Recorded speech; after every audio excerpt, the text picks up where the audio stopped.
All right. Well, all right. So, Terrence Murphy, before I ever hit record on this podcast, my man, you were already a Texas Titan, but now it is official. It is official. You are a Texas Titan. So, how you doing, my man?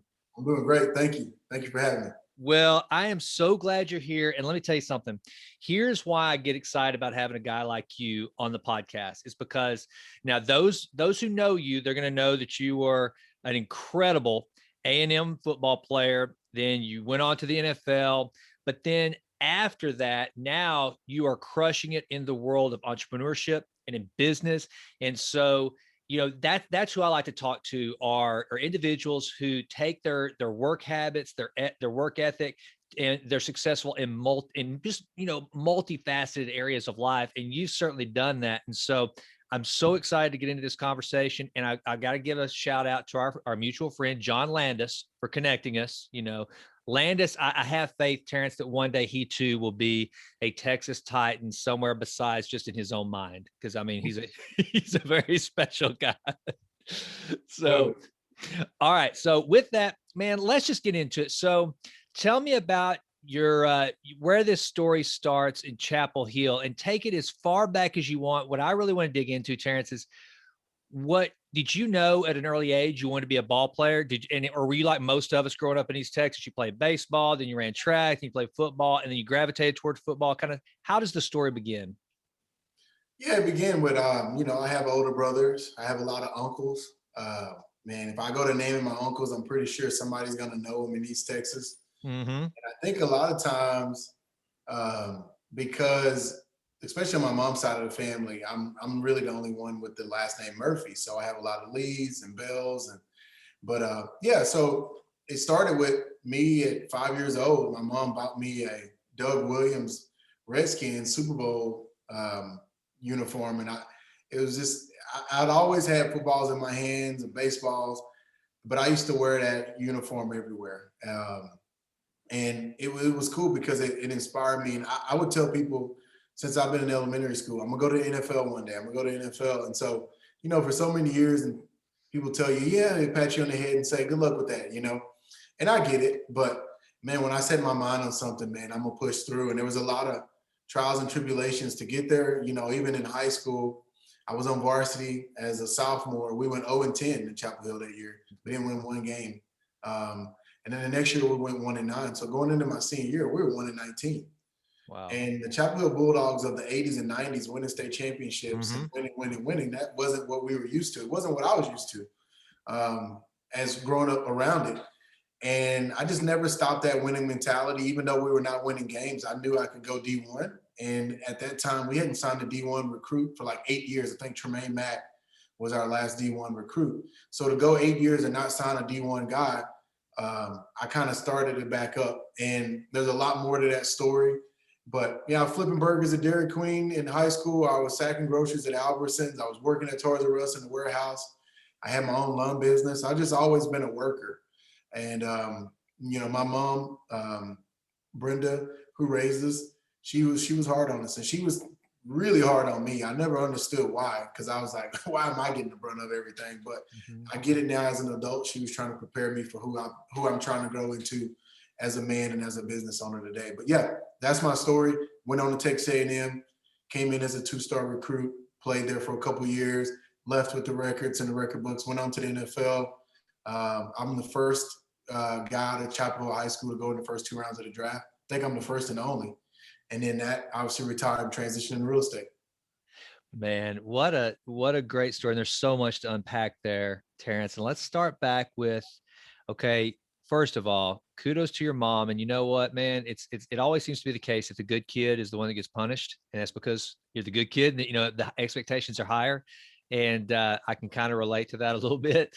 Tell me about where okay, your mom obviously laid a very strong foundation for you.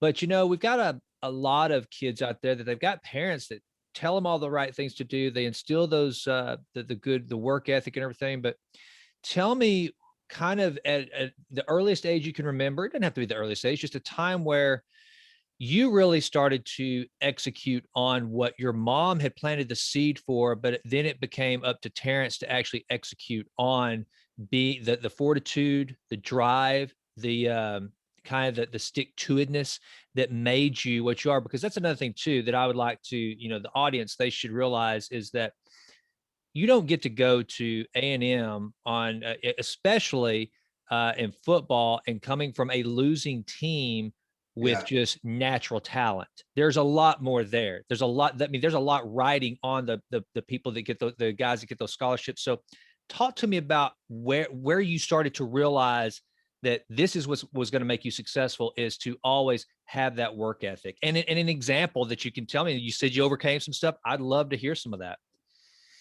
I'll tell you. So my mom was a hardworking single mom most of our life. One of the things that I will say, she was real hard on me about work ethic, but I had that natural competitiveness. I'm just really competitive. I'm off the charts competitive, and it doesn't matter what it is. I just want to win. And so I remember, and I'm real big on setting goals. And when I set a goal, I go achieve it, and that's just reality. Some people call it arrogance. Some people call it whatever. I just say I'm gonna go do it, and I go do it. And so I remember telling people I wanted to be the fastest kid in the school. And in East Texas, it's all about speed. Yep. And I remember every year something went wrong on field day. In first grade, something went wrong. Second grade, something went wrong. Third grade, I had the chicken pox. Finally get to fourth grade. I think third grade, I fell down twice. In fourth grade, I'm in the fastest heat. And I remember that morning of the event, I was out running up and down the hill at like 5 a.m. in fourth grade. Wow. I love Nobody it. was out there with me. And I was sprinting and trying to prepare. Well, I was my little mind, I probably should have been preparing weeks before, not the day of. Right. But my mom came to find me in the bed, and I wasn't in the room. And so she freaked out when she found me up the hill running. And but it's just the mentality that I had to win. And obviously that day I went out and I got all, blue ribbons. I was the fastest kid in the school. And that was something that helped propel me, as knowing that, yeah, I'm a little different than most people, and I want to win and I want to be great. And so just as we go through life and I get into high school, we go in 10, 1, and 9, and I'm telling people I'm gonna go D1, and it's not happening. So I made my own highlight tapes. I wrote my own handwritten letters, and I started the recruitment myself. And so it's just that mentality, that can do it, self-reliance, that and the faith in God that I've had is what I feel like has been a component of my success. God, man, I love that. And let me tell you something. So I just got through reading, it's right here in my bookshelf, John Wooden, great book, man. If you haven't read this, you would love it, Terrence. John Wooden on leadership. And you are the exact type of athlete that John Wooden would not recruit. But here's the twist. The reason why is because John Wooden did not recruit athletes. He wanted athletes like you who would reach out, who would send the letter saying, I am interested in your program, Coach Wooden. And to my knowledge, and I think he covers it in the book, he did not recruit Kareem Abdul-Jabbar. Lou Alcindor at the time. He did not recruit him. Lou Alcindor and his parents sought UCLA out. And it's also interesting. Before we came on, I told you that I went to SFA on a scholarship, and I didn't do that. I took it for granted that, and this is what I love about it, hearing that story, man. And this goes into what Dr. Carol Dweck talks about, having a growth mindset, is that I thought I was basically just limited to whomever recruited me. If they didn't recruit me, well, then that was it. They weren't interested. And so that's what I did, and it wasn't until I was an adult that I realized I could have reached out and said, hey, I want to, like at the time, I wanted to go to Baylor. And Grant Taft had actually been an assistant coach for my head football coach in high school. And I mean, I had all the connections. I could have said, hey, I want to play for you, coach, if I'm going to play at all. So that is truly remarkable, I think, to the listener, to understand that you took that sort of proactive discipline to do that, man. I admire the heck out of that. And then another thing you said there was goals. So tell me what your goal setting process and execution looks like, both back all the way. I mean, going back to fourth grade, which I love the fact that I asked you a story and your athletic career starts in the fourth grade field day. That says a lot about you. But take me to, like, now, or when you started setting goals, and then what does the process look like for you in your goal setting process, especially now that I know the business you're in, which is very intensive, is setting goals is very, very much a priority. What does that look like? Yeah, I think the biggest thing is, the one thing I know about goals is there's always a process. I'm a little old school when it comes to that. A lot of my teammates at A&M, they call me an old man. Um, Even though I was, 18, 19, one, because I played really early. I had success really early. I caught the game-winning touchdown the first game ever at Kyle Field as a true freshman. Wow. So, and when you come in as a two-star recruit that no one really thought should have played at Texas A&M, and you come in, I was on the 10th team at camps when camp started. And by the time camp was over with, I was on second team. And Bethel Johnson cramped up, and I went in and just made plays. But I always said, God prepares you for those moments, but you got to make sure you're doing your part. One of the models I've always lived by is I want to make sure I'm doing more than half. Because God's going to always meet me more than half on my direction. So it's like when people are like, oh, we'll just do enough. And it's like, no, I'm going to do more than enough. So when the opportunity presents itself, I'm prepared. And when it was time for me to get my name called to go on the field, I wasn't looking around at 100,000 at Kyle Field and nervous. I was like, this is my time. Love it. And you got to be ready to strike. And so I think in life, in business, in marriage, in parenthood, in relationships, in ministry, I carry the same energy with anything that I do, and I want to do it with excellence. Actually, I have a core values that I live by. It's EPIG, EPIGH, excellence, passion, integrity, growth, and hard work. And so that's the key, is to make sure that that's truly who you are in your DNA. And then it just exudes out of you. So you're not trying to act, you're just being you. And that's why I'm excited. I'm coming home soon. This has been a vision of mine for years, is to have a camp back in my high school. So on June 11th and 12th, I'm putting on the Terrence Murphy camp, and it's going to be football, finance, and faith. So we'll be doing financial literacy. We'll be doing some worship stuff, talking about Jesus, and then we'll do the football at the end. Wow. Well, that's fantastic. Well, if there is anything I can do to help you in that effort, I've actually spoken to the alternative classroom out at Chapel Hill, the kids that are struggling and come from less than perfect circumstances. And so I'll offer up right now, man, if there's ever anything I can do to support that cause, you've got my full support. And I'll recruit Landis to get in there with me, and that guy will make some things happen. I know that. So, yeah, I need some boots on the ground for sure. We can do that. Let's do it, man. Well, okay. So you get through Chapel Hill and you are at A&M, and like kind of what you mentioned is it's like I can't remember who first said it, but you obviously at an early age realized that luck is where preparation and opportunity combine, they collide. And that's what you realized. You were always prepared for whenever your number was called. So when you get to A&M, kind of tell me what it's like. And for the listener out there that has never played in front of 100,000 people, and which, by the way, one of the things that I tell new recruits now, because now, granted, I had an incredible experience at SFA. I loved going to school there, but whenever you're talking about accepting a scholarship, I turned down some of the unsuccessful D1 programs because I thought, well, I want to go somewhere where they might win. But to me, I always tell kids, hey, it's better to lose in front of 100,000 people than to win in front of 10,000. I mean, and so here you are, you're going to a school that is just legendary for its tradition.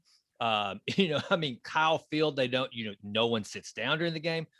What is that like whenever you realize that you've come from Chapel Hill, Texas onto that stage? Kind of how did you absorb all that?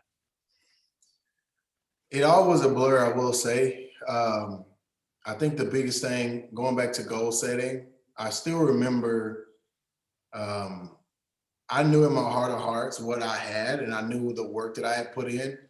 And I remember even my senior year, I got district MVP, but I didn't even get All East Texas. And I think either my coach didn't nominate me or something happened, but to not get All East Texas, when in my mind, I was the top quarterback in East Texas, and they had like 6 or 7 teams. There was people from like Lindale, no disrespect, making All East Texas, and I didn't make All East Texas, and I was the only quarterback that year to sign D1. Those kind of moments are what put a rock in my shoe. It pissed me off, to be truthfully honest. Right. And even when I was going through the recruiting process, I knew I had the abilities, but no one was seeing me.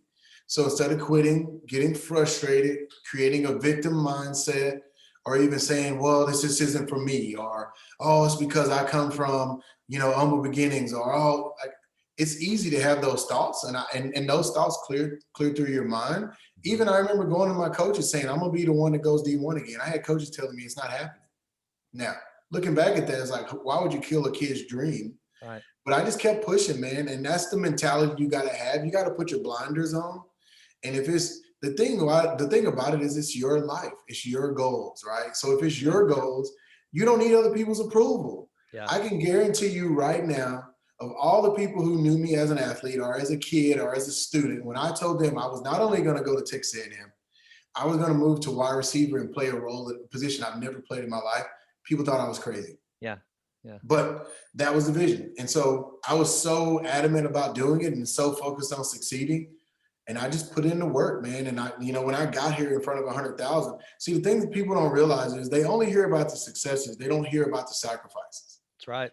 And one of the things that as I start getting back out there in front of people is I want to start reminding people, like, if you want something successful, there will be sacrifice. Yeah. You want a successful marriage, it's going to be sacrifice. Yep. You want a successful parenthood, you want to be a great parent, you're going to have to die to self for your kids. You want to have a great business, you're going to have to work long nights. Like, whatever you want to do, you're going to sacrifice. And what I've learned is there's a big disconnect between the success and the sacrifice. And I want to bridge the gap. And so, yeah, I mean, I graduated Chapel Hill High School that Saturday. I had my stuff packed up that Sunday. I was driving to College Station with my car packed, $200 to my name on that Monday.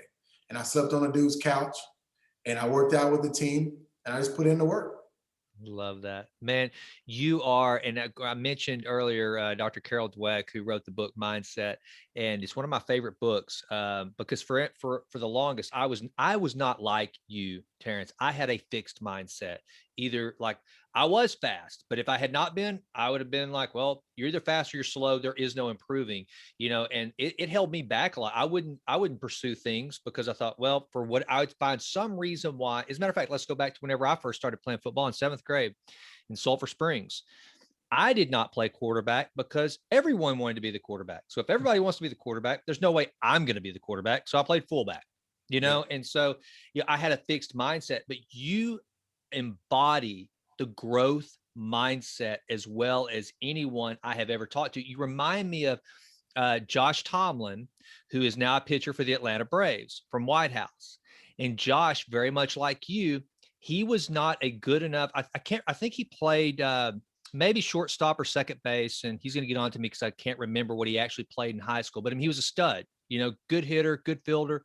He goes to Tech, and I think it was either at Tech or in the minors. They say, you're going to be a pitcher and you're never playing in the field again. You're going to pitch. And he's like, wait, he's not built like a pitcher or whatever, but he's like, I know I can do it. And I can learn. And he said, Jason, the fastest I can throw a ball is 85 miles per hour. So I can't rely on a fastball. So he had to create something that was his own that he could succeed with. Well, here he is 14 years later, 10 years in the major leagues, and it's because of the mindset like you had. It's like, I'm going to contribute with what I have. And so I get so excited hearing that kind of, and he's even said, these young kids that come up, I would rather have a kid drafted, in the late rounds or signs as a free agent just because he's busting his tail to get onto the field versus just the stud that it's always come easy, right? I mean, I know I've seen them, and I'm sure you have, these athletes that they just can rely so long on natural talent, but then whenever the hardship comes, they kind of fold, right? Well, that's life. That's a great example about life. I always say all sports is an epitome or an example of life. Yep. So when you learn the principles, this is why all our kids, we made it clear to all our kids, they will be athletes. Yep. My wife and I made it clear to them. Yep. We don't care if you don't like it, pick a sport and play it, because we want them to learn the life lessons of sports. Right. And that's what I've used to translate, and I think no one gave me a chance. No one believed that it was possible.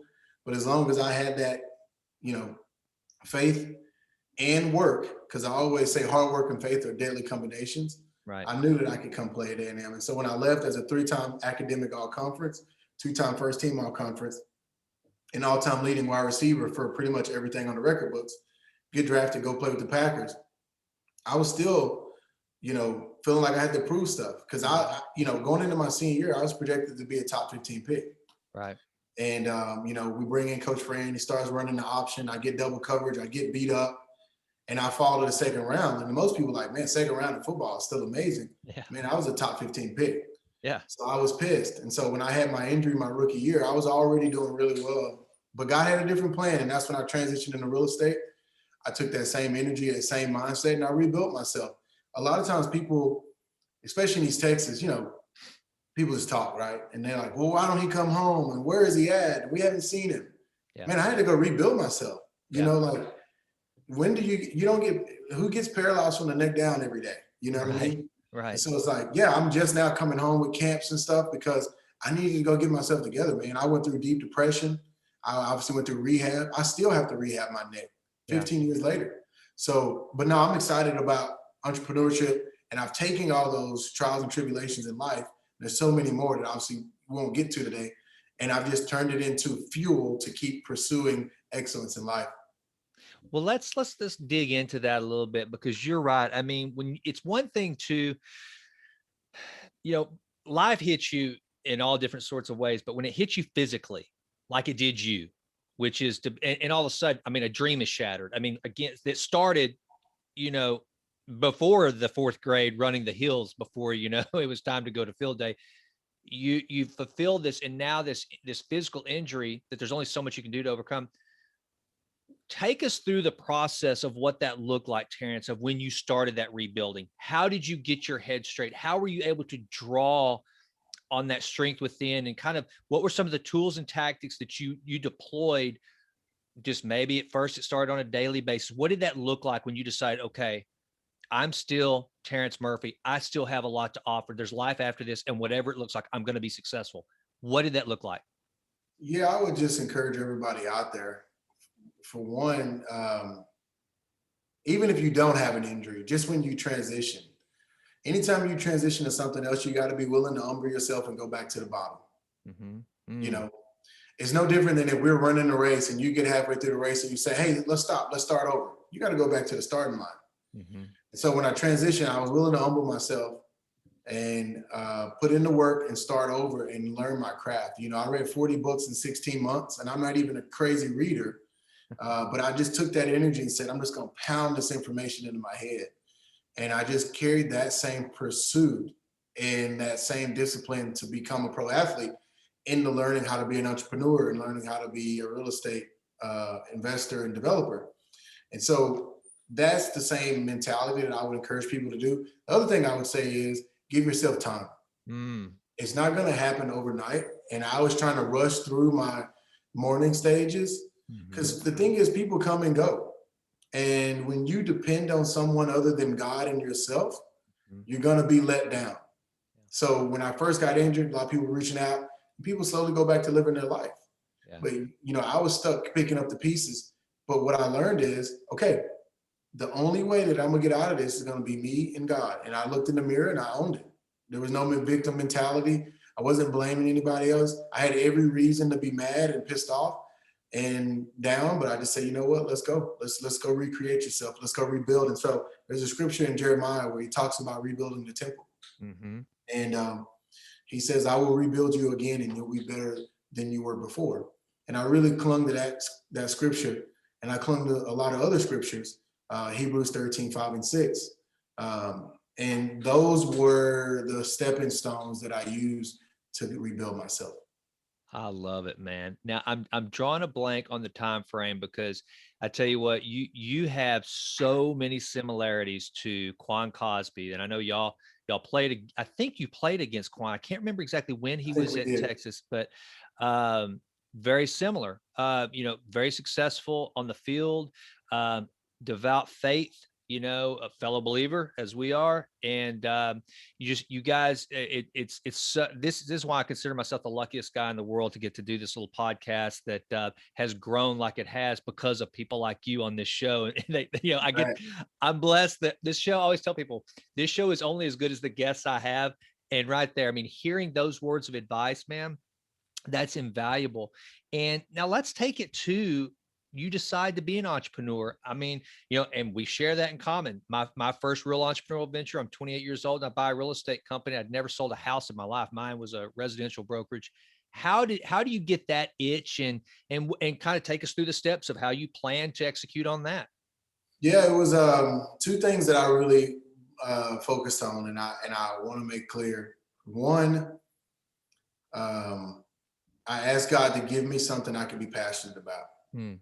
It didn't matter what it was. I genuinely had my hands open to Him, and I said, God, please just give me something I could be passionate about. Because what I've learned is if I'm not passionate about something, I'm not living. And what I realized about football, people said, man, I worked out so much. If you put my NFL combine numbers up against anybody's numbers, it's going to probably be one of the best receiver combine workouts of all time. 393 short shuttle, 4.3 in the 40, 23 reps on bench, 42-inch vertical, 10-10 broad jump. The list goes on. Like it's probably one of the most complete workouts you'll ever see. And I'm only saying that to say, I thought I loved working out, but I didn't. I loved the pursuit of excellence through football. And so when I came to that conclusion, I was like, well, then God, give me something else that I could be passionate about so that I could dedicate that same focus and energy and discipline to. And He showed me real estate. And once I knew it was real estate, my next big thing in prayer was, God, help me dream again. I want to dream just like I did when I was a child. And so what I've learned about me is the reason I was depressed, I was mourning the loss of my career and the physical injury that I went through, the trauma. But more than anything, I was mourning not having a passion and not dreaming again.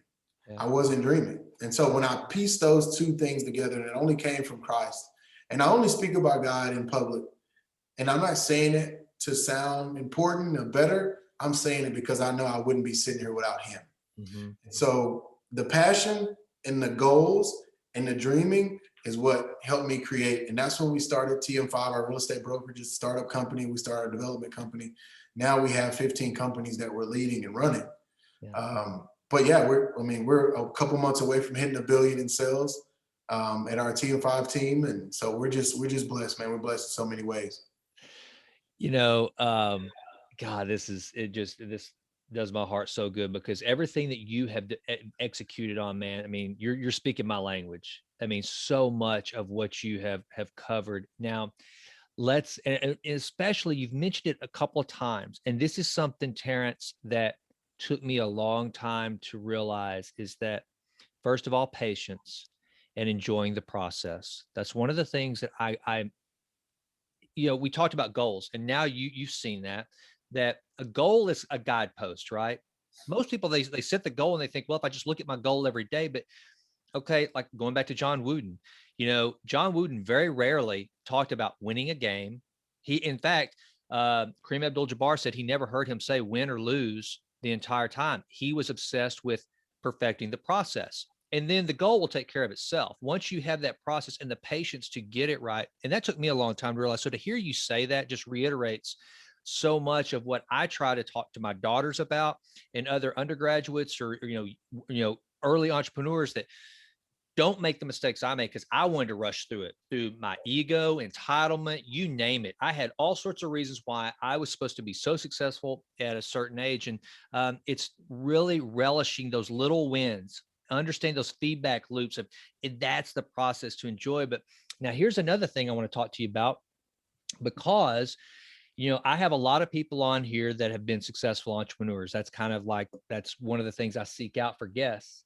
And I've said to many of them, a lot of people, they like the idea of being an entrepreneur, but then whenever you really step out there and you have to worry about who's going to pay for the paper and the pens and the pencils and the taxes and the bookkeeping, it's a little bit different story. I always compare it to, I once thought that it would be a good idea for me to buy a Harley Davidson motorcycle.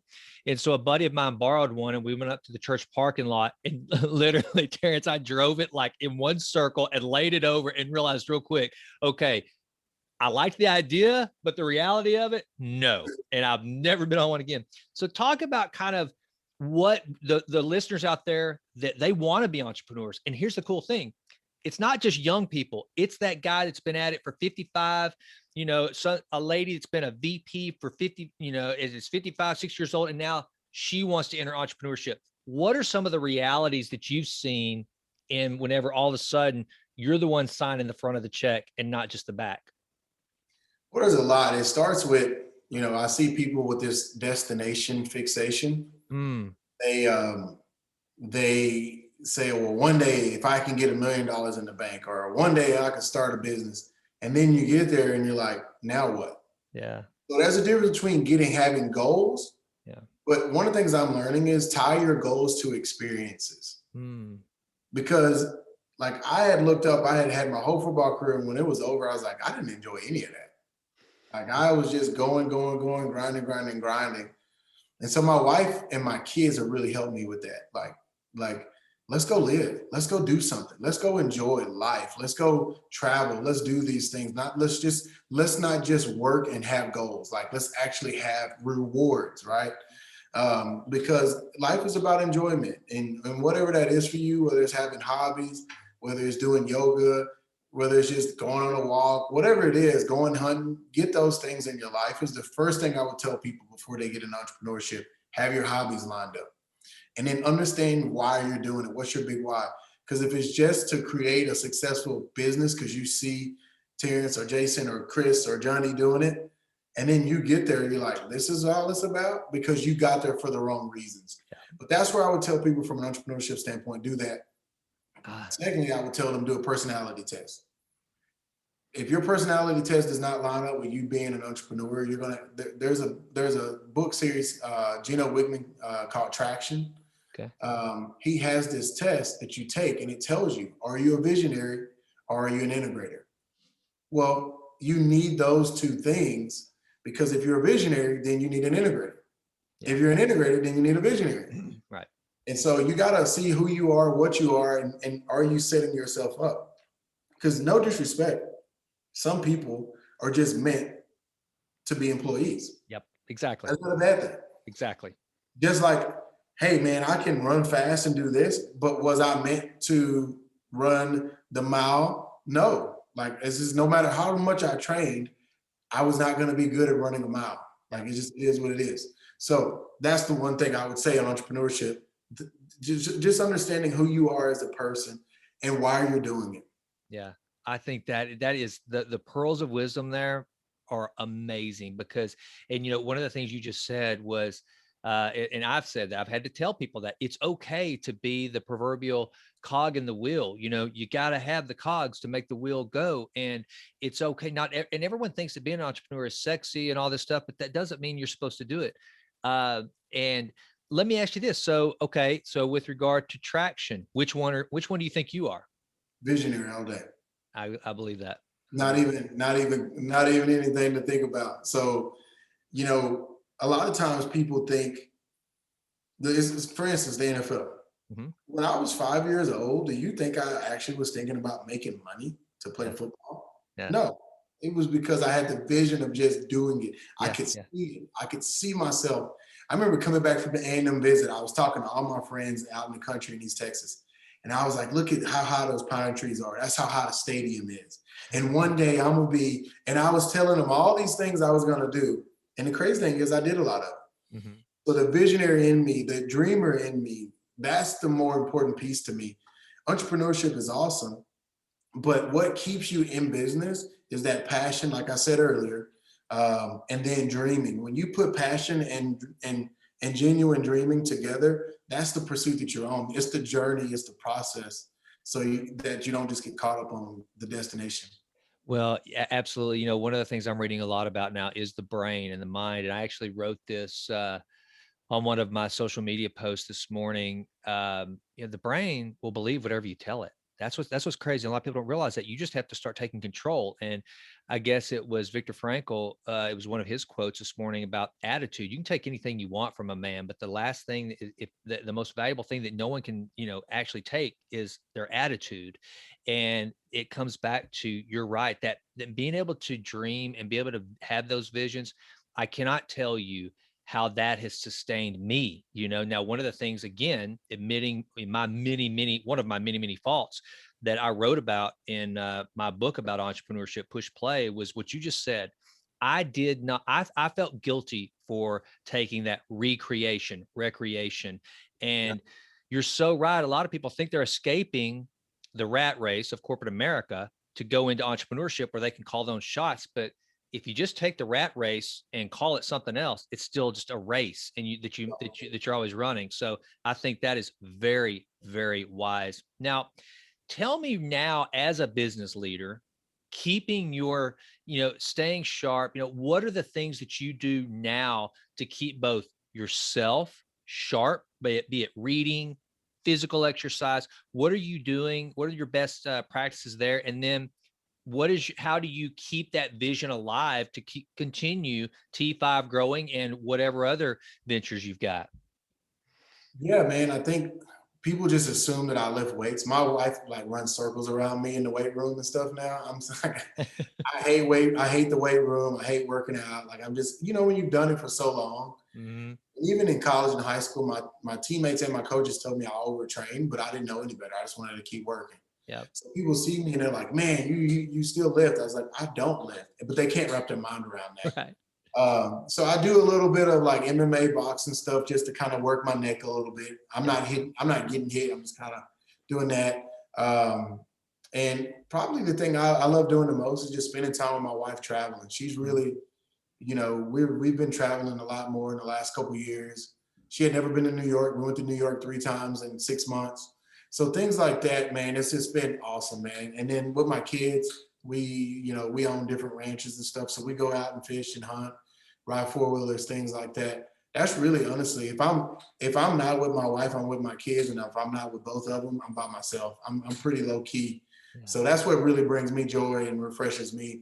And then if I'm not doing that, podcast, reading books, Audible, or going to different like seminars. I like to go sit in the back and kind of listen, take notes.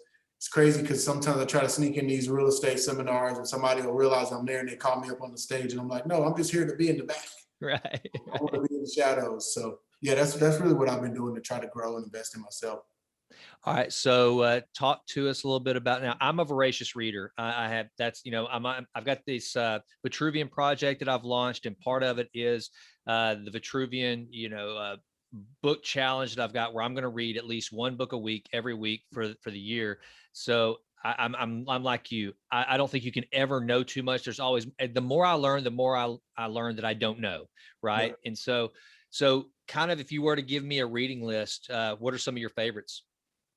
Yeah, I mean, so I'm up over 550 books in my library now. Even when we were early on in our marriage, people were spending money on Starbucks and Chick-fil-A. And I literally see, people don't realize, I still say everything about sacrifice. My first 2 years as an entrepreneur, I ate ham sandwiches every day for lunch.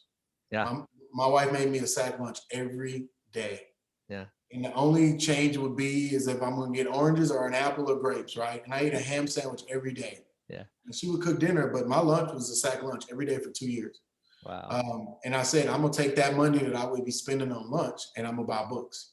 Love it. And so, but Why the Rich Get Richer by Robert Kiyosaki is a great book. Yep.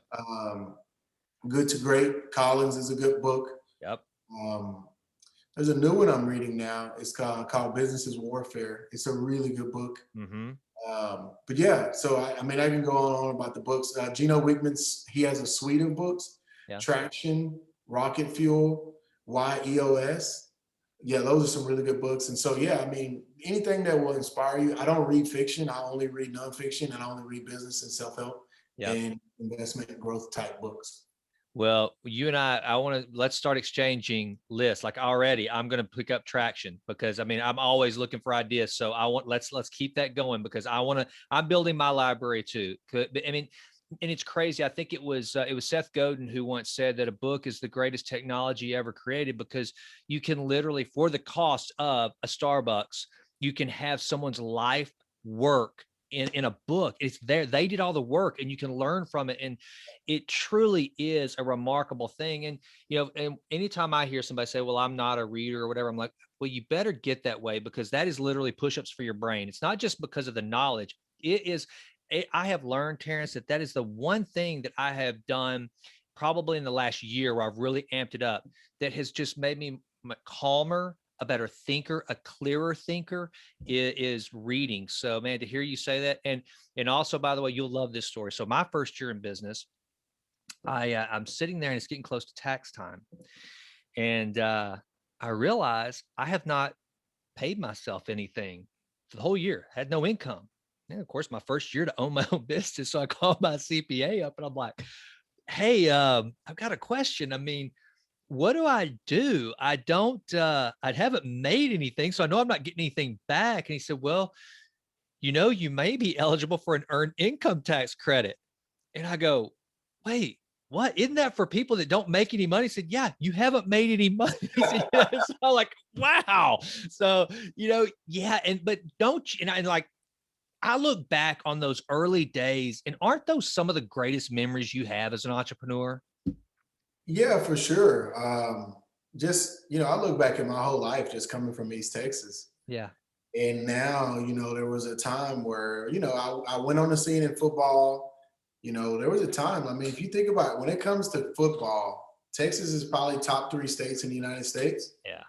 And then, I didn't win the Heisman like Johnny Manziel, but my junior and senior year, I was the face of Texas A&M football. Yeah. Every magazine, side of the stadium, anything that got printed, it was me. Yep. And so you got Cedric Benson and I think Derek Johnson and VY at Texas, and you had me, Reggie McNeil, Jackson Appel at A&M. So, I mean, to carry that kind of program, and that also taught me a lot about the weight of your decisions. Like you can't just go out and do what you want when you want. And you were college kids. We did what college kids do. Yeah. But at the same time, you had to always be trying to keep that into consideration because, and that's really helped me now in business. Like I always got to be thinking, because Coach Slocum always told us, it's the name on the back of your jersey is important. The name on your front of the jersey is really important. But that brand on your helmet is what people recognize. And that ATM, people know that brand worldwide, right? And so branding, playing with the Packers, that's why I really focused on my branding with my companies, with my TM5 Properties and some of my other ventures that I'm doing. They all have that similar branding because I realize how important that is. Yeah, absolutely. All right. Well, I want to ask you a question because, and I used to ask this to every guest, but now I save it for the guests that I know have put real thought into it. Just I can tell. You've probably read at some point The 7 Habits of Highly Effective People, and there's that one part in the book. I can't remember what chapter it is, but Covey says, imagine that you're walking down the street and you hear music and you follow the music and it's coming from a church, and you go into the church and you realize it's a funeral. And then you realize it's your own funeral, and that's where he says to close the book and think about what would you want said about you at that. And here's another thing. If you haven't read Visioneering by Andy Stanley, I highly encourage it, because especially with what you just said about understanding the value of vision, because that's what the whole book is. It's that idea. And it's funny because when Covey told me to do it, I was like what Andy Stanley said. I didn't do it. I just kept reading. Yeah. But when Andy Stanley said, you know what, I actually closed the book and did it. I was like, okay, well, if Andy Stanley did it, I'm going to do it. So yeah. What, and by the way, the book's about Nehemiah going back and rebuilding. You'd love it. So what is the legacy you want to leave behind for your children? And for those who would just look and say, here, Terrence Murphy was fill in the blank. Yeah, I guess for me, my legacy that I want to leave behind is that it was earned, not given. Like I put in the work. Yeah. One of the things that there's not many guarantees in life, but one I can guarantee is they can't say I didn't work for it. Somebody gave me something, I didn't work for it, or I didn't do it with integrity. Yeah. Didn't say I was perfect, but I hang my hat on knowing nobody gave me anything. I put in the work and I didn't cut any corners to where I'm trying to go in life and where I'm at this point, whether it's in my football career, my personal life, or in my business career. Like I put in the work. Yeah.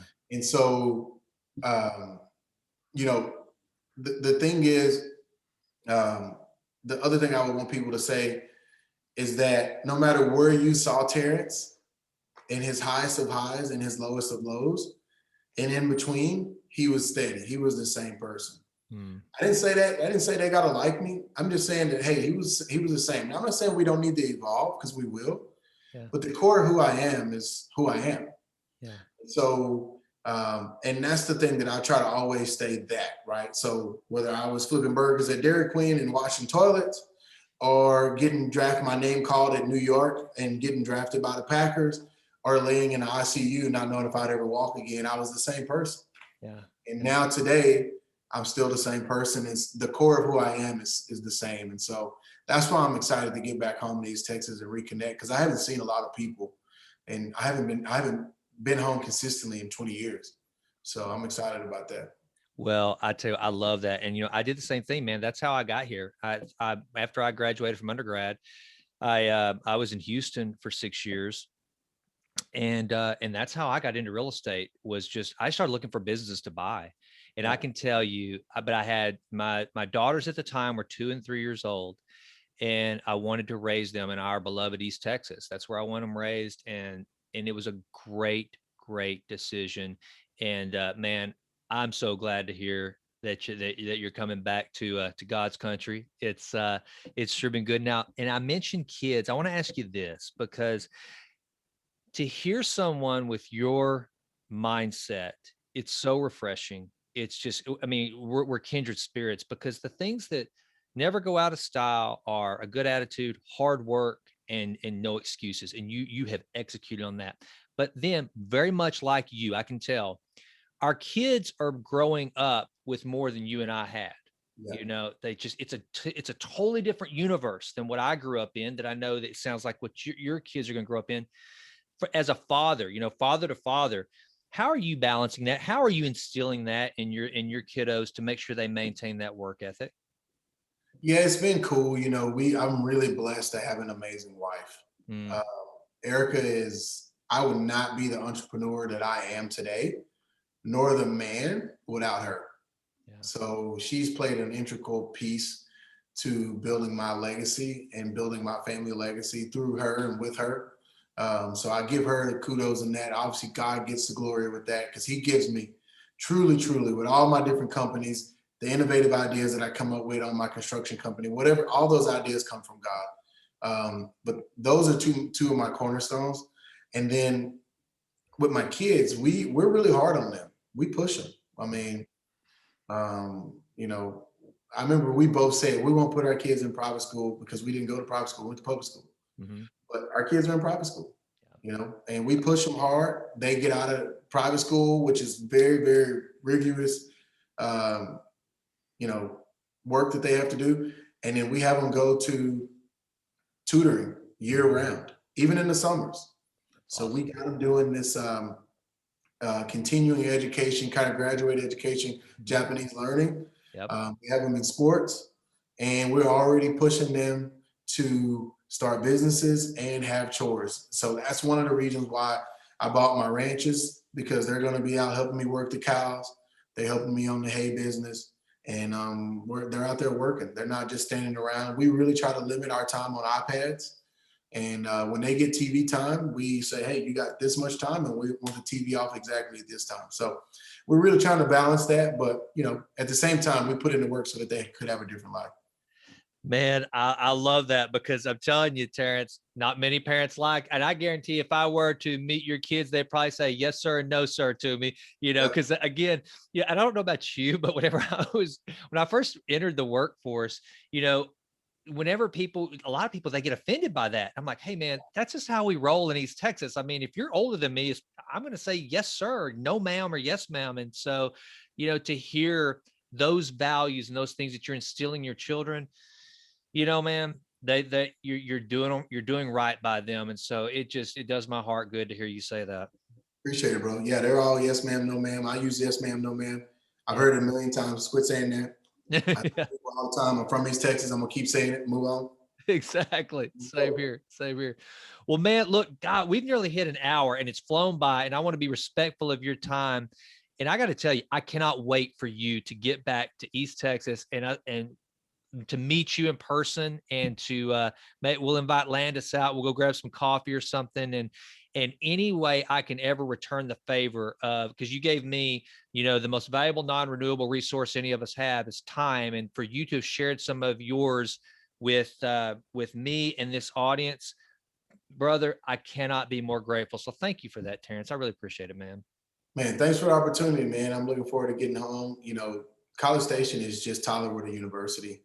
Yeah. Uh, we thought about moving back home to Tyler. We're pretty planted here with our church and our businesses, but I do want to get home more. I lost my mom and dad in 18 within 2 months, and I'm trying to carry on their legacy with the things that I do with my time and with my kids. And so, yeah, I really need to get back home to East Texas, and would love for you to help me get some more boots on the ground with just different businesses. I'm not, they may know of me. I just don't have those connections and relationships like I have here and in Houston and in Austin, because I just haven't been home as much.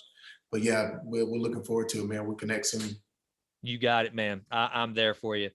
Terrence Murphy, brother, thank you so much. And congratulations on, like, again, you showed up a Texas Titan, but now we made it official, baby. You're at the Texas Titan today. Awesome, man. Yeah, and if people want to find me, they can just go to my website, terrencemurphy.com. It's pretty easy. It's TERRENCEMURPHY.com, or just Terrence Realtor is my Instagram. I usually get a lot of messages on that. So thank you for having me, bro. Absolutely, Terrence.